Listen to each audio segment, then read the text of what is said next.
Oui, Rabbi, vous développez beaucoup les conditions pour la Hamida et pour le schéma. Mais pour le reste de la prière, quel est notre comportement? Parce que quelquefois, à la synagogue, on voit des gens parler, des gens sortir, rentrer, etc. Bon, c'est sûr qu'on se concentre pendant la Hamida, mais pour le reste de la prière, alors, est-ce que c'est les mêmes lois qui s'appliquent aussi? Pas entièrement, mais oui, ça veut dire comme ça. Je vais vous répondre aux questions comme un juif, avec votre permission. Les juifs répondent toujours avec une question. La vérité, c'est la suivante. La vraie mitzvah de la prière que nous faisons aujourd'hui est l'amida. Selon la Torah, la seule obligation que nous avons, c'est de faire l'amida tous les jours. Matin, midi, soir. Shacharit, mincha, arvit. Et donc, les lois de la prière, que le Rambam il se réfère à la mitzvah de la Torah qu'il faut faire l'amida, se réfère à l'amida et à rien d'autre. Mais, il y a un mais ici qui est très important. Parce que finalement, les Chachamim, ils ont joint à la prière une introduction à la prière. Pourquoi? Parce que les Chachamim, ils ont dit, on ne peut pas, en 2 minutes, commencer Hashem Satanitar Viyagdit la terra et être dans l'esprit de la prière. Il faut se préparer. Sans préparation, on ne peut pas rentrer dans le vif de la prière, dans l'esprit et l'ambiance de la prière. Pour cela, ils ont instauré qu'on fait Matovu Adon Olam, on fait les Korbanot, et après on fait les psaumes de David Ameller sur la grandeur de Dieu, et on fait Shirat Hayam. Tout ça pour quelque part parler de notre histoire, de notre relation avec Dieu, de la grandeur de Dieu comme créateur du monde, afin de rentrer dans l'état d'esprit de pouvoir faire la prière. Et le chemin, il y a une obligation également de faire le chemin. Donc on a lié le chemin et l'amida, que ce soit en même temps. Et l'amida, nous savons tous, nous avons appris la semaine dernière, que le chemin aussi a des conditions très strictes, comment il faut lire le chemin, dans un certain sens presque aussi strict que l'amida. Alors maintenant qu'on demande la question, est-ce que c'est les mêmes lois pour la prière? Je vous réponds oui, mais ce n'est pas écrit. Pourquoi? C'est comme quelqu'un va poser une question, est-ce que je dois construire une soukha? Quelqu'un va dire non. Moi, j'ai mis ça de manger dans la soukha à Sukkot. Mais c'est pas que dans le temps qu'il faut construire une soukha. Mais c'est faux. Parce que tout le monde comprend que si Hachem te dit manger dans une soukha à Sukkot, il y a une obligation de construire la soukha. Jusqu'à qu'on trouve de la Gemara Yerushalmi qui pense une certaine avis qu'on fait une bracha Baruch Ata Hashem Elokeinu Melech Haolam Asher Kitshanu Mitzotav Etzivanu le Sheva Soukha, il faut le faire pendant qu'on construit la soukha. Seulement, finalement, la décision, elle est finalement que vu que on construit la soukha pour aller dans la soukha, alors quand tu vas faire le Sheva Soukha le premier soir de Sukkot, tu penseras également à la construction de la soukha. Est-ce que j'ai l'obligation de faire un tefillin? Je dois le mettre. Mais je comprends très bien que si je veux un tefillin, alors je dois le préparer, je dois le savoir. Est-ce qu'il y a une obligation de cuire pour Shabbat? Oui, parce que si j'ai l'obligation de manger Shabbat un repas convenable, je dois le préparer aussi. Alors donc, directement, il n'y a pas d'obligation pour les psuke des Imra et le Korbanot. Parce que c'est que préparation pour la prière. Mais de l'autre part, tout le monde comprend très bien que si je vais dire les psuke des Imra en me promenant comme ça et regardant les mouches ou autre chose, et je ne vais pas me concentrer dans le psuke des Imra, je ne serai pas concentré dans la Mita non plus. Alors, la même raison que la Chachamim ont instauré de faire le Korbanot et de faire le psuke des Imra, tous les textes que nous faisons dans la prière de tous les jours, qui nous préparent à l'Amida, alors on comprend très bien que si je l'ai dit, sans l'esprit de préparation, ça ne sert à rien du tout.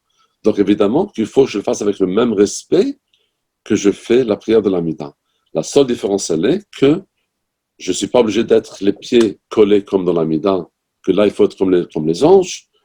J'ai le droit quand même d'être assis, je ne dois pas être forcément debout, mais évidemment que si quelqu'un il fait tout jusqu'à l'Amida sans se concentrer, en général, il ne pourra pas se concentrer pendant la médaille non plus. Parce que c'est un exercice d'apprendre à se concentrer. Et on n'arrive pas à se concentrer comme ça en 2 secondes.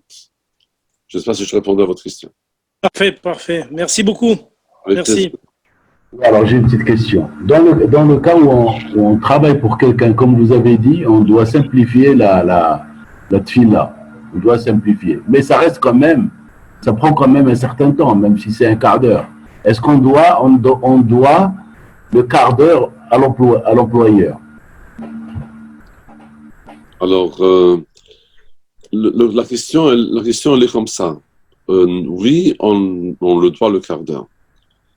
Mais à l'époque, il y avait des travaux qu'on pouvait le faire qu'un certain temps.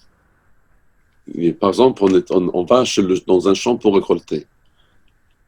Et puis, le temps est très limité qu'on peut récolter. Alors là, l'employeur peut dire, ça ne m'intéresse pas l'argent, je veux un employé qui arrive à me remplir ce travail le plus vite possible. Sinon, je serai perdant. Justement.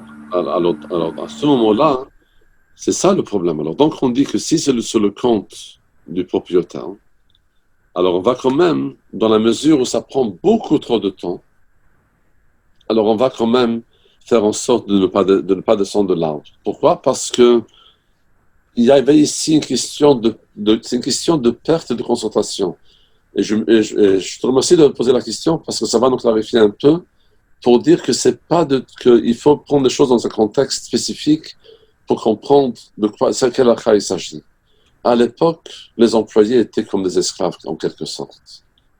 Et quand il y avait un job, c'était un job dans lequel ils étaient contents de l'avoir. Alors, la halakha a ici un dilemme. D'un côté, je vais dire à l'employé, tu ne vas pas être sur une plateforme dans laquelle on installe les fenêtres. Vous savez, quand il y a les constructions, il y a toujours ces échafaudages. Voilà, exactement. Tu ne vas pas te mettre sur l'échafaudage pour faire la prière parce que tu auras peur, tu ne te sens pas à l'aise, tu as peur de tomber. Alors, tu ne vas pas faire une bonne prière. Alors, c'est quoi?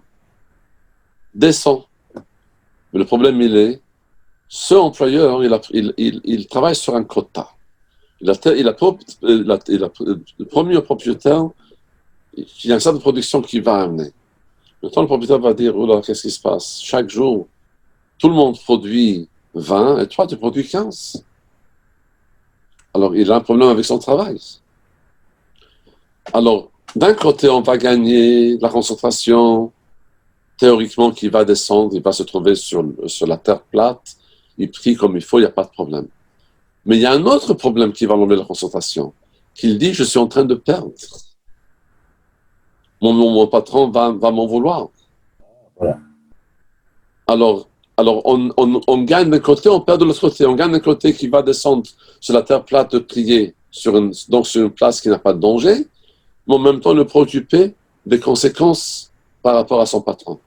C'est pour ça que dans ce contexte spécifique, dit l'halakha, tu sais quoi? Il faut toujours savoir qu'est-ce qu'on gagne, qu'est-ce qu'on perd. C'est comme exactement la question, on n'a pas le droit de manger avant la prière.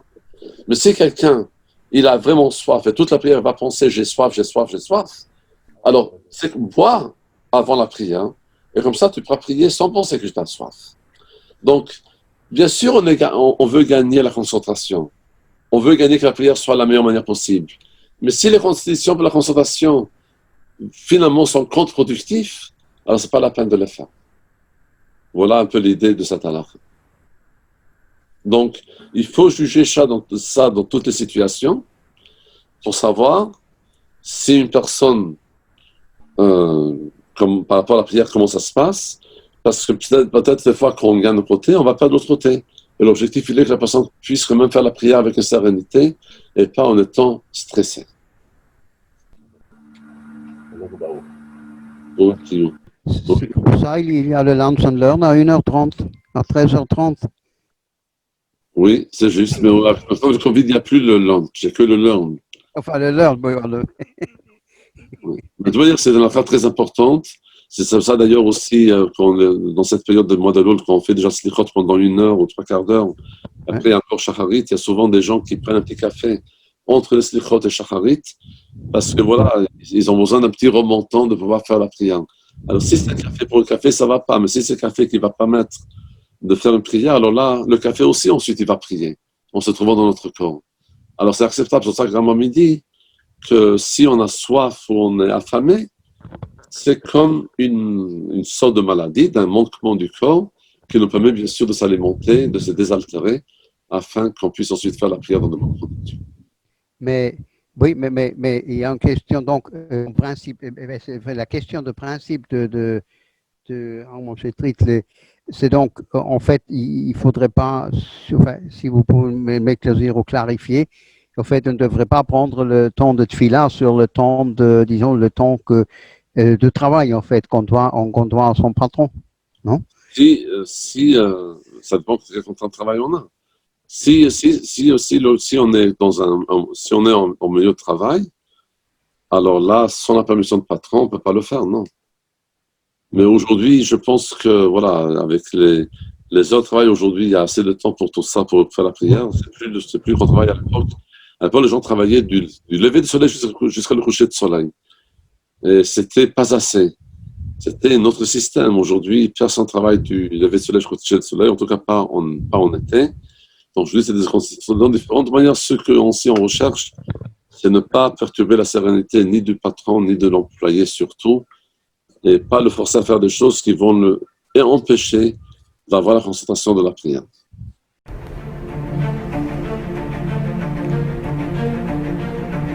Et si connaître toute la Torah était possible, plongez-vous dans les joyaux de la Torah. Étude du Rambam, le Maïmonide, cours de qualité par des rabbins francophones aux 4 coins du globe. Un chapitre chaque jour, à raison de 20 minutes, pour finir en moins de 3 ans d'apprentissage de la Torah. Relevez le challenge, tous les soirs en direct à 20h30 ou 21h30 heure israélienne. Nos cours sont accessibles à tout moment, YouTube, Facebook et sur notre site torah24.com.